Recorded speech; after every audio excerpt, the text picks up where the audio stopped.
Hello guys, അപ്പോൾ ഇതേ ചക്കര സ്കൂളിൽ പോകാൻ വേണ്ടി ഇതേ റെഡിയായി കഞ്ഞൊക്കെ കുടിക്കുകയാണ് കേട്ടോ. എന്നിട്ട് ഇതേ കുട്ടീനെ ബസ് കയറ്റാൻ വേണ്ടി നമ്മൾ കൊണ്ടുപോവാണ്. അപ്പോൾ നമ്മളെ കയ്യിൽ പൂവൊക്കെയാണ് കേട്ടോ. പിറ്റേ ദിവസം അവൾക്ക് സെലിബ്രേഷനാണ്. അപ്പോൾ ഇതേ നമ്മൾ സൈക്കിൾ മേടിക്കാൻ വേണ്ടി പ്ലാൻ ഉണ്ടായിരുന്നു. അപ്പോൾ ചക്കരയ്ക്ക് സൈക്കിൾ മേടിക്കാൻ വേണ്ടി നമ്മളെല്ലാവരും കൂടെ വന്നേക്കാണ് കേട്ടോ. അങ്ങനെ നമ്മളിത് ഈ ഒരു ബ്ലൂ സൈക്കിളും ഈ ഒരു പിങ്ക് സൈക്കിളുമാണ് നോക്കിയത്.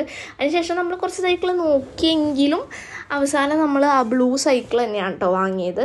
അതിനുശേഷം നമ്മൾ സെലിബ്രേഷനുള്ള കുറച്ച് അല്ലറ ചില്ലറ സാധനങ്ങളൊക്കെ മേടിക്കാൻ വേണ്ടി പോയായിരുന്നു. അങ്ങനെ ഈ ഒരു മാലയും അതുപോലെ ഈ ഒരു വള വൈറ്റും റെഡും കൂടെ നോക്കിയെങ്കിലും റെഡ് മാത്രമേ മേടിച്ചുള്ളൂ. അതിനുശേഷം നമ്മൾ ചക്കരേനെ സ്കൂളിൽ നിന്ന് വിളിക്കാൻ വേണ്ടി പോയിട്ടോ. അതിനുശേഷം അവൾ പാട്ട് പാടാൻ കേട്ടോ. നാളെ സെലിബ്രേഷന് എന്തോ പാട്ട് പാടാനുള്ള പാട്ടൊക്കെ പാടുണ്ടായിരുന്നു. എന്നിട്ട് നമ്മളിത് സൈക്കിള് കാണിച്ചു കൊടുക്കാൻ വേണ്ടിയിട്ട് അകത്ത് കൊണ്ടുവച്ചിട്ടുണ്ടായിരുന്നു. അങ്ങനത്തെ കുട്ടിയുടെ എക്സ്പ്രഷനാണ് കേട്ടോ. കുട്ടിക്ക് നാണം വന്ന് കുട്ടി ഒരു സൈഡിൽ ഇങ്ങനെ ഇരുന്ന് ഇങ്ങനെ നൈസായിട്ട് നോക്കി അതിൻ്റെ മുകളിലൊക്കെ കയറി ഇരുന്നു കേട്ടോ. അതിനുശേഷം കുട്ടി സൈക്കിളിലോട്ടാണ്. അപ്പോൾ ഓക്കെ ഗായ്സ്.